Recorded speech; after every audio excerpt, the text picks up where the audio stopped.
FP1 Numerical Methods. In this little section here, I'm going to do an introduction to linear interpolation, and we need to look back at a topic that you did at GCSE called similar triangles.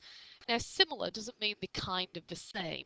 It's actually a very precise definition, and it's to do with the ratios of the sides. So, for example, if I had a triangle that was 3, 4, 5, we all know that's a right angle triangle, and I drew a bigger version and I said to you that this side was 6 and this side was 8, you would immediately tell me that this hypotenuse is 10 because there is a scale factor of 2. That's fairly obvious. Now, the way that you can do it in more complicated examples is by looking at the ratio of the sides. So, for example, let's say I hadn't known that 10 and I couldn't work it out. I could make a little equation. I could say, well, the ratio of, say, the bases, 8 divided by 4, must be the same as the ratio of the hypotenuse because it's a scale factor.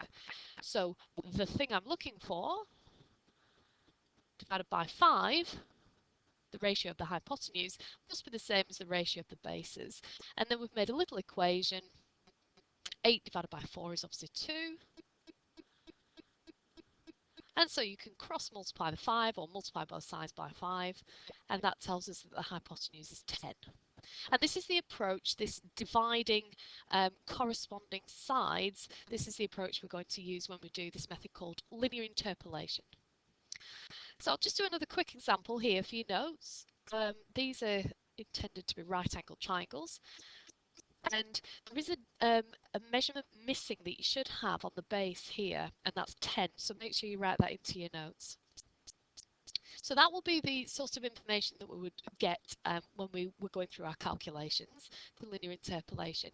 And this triangle is the opposite way around to this one, but if you imagine spinning it, this would be the base, and that would correspond to 10.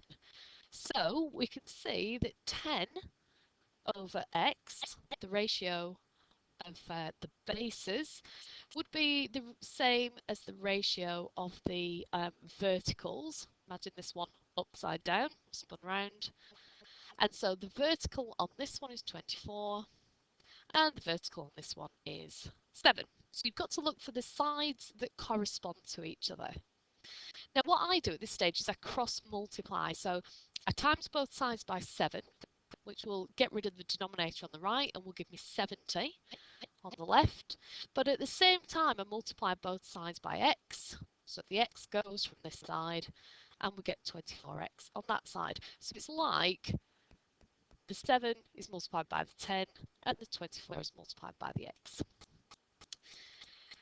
So just solve the equation. 70 divided by 24, that works out to be 2.92.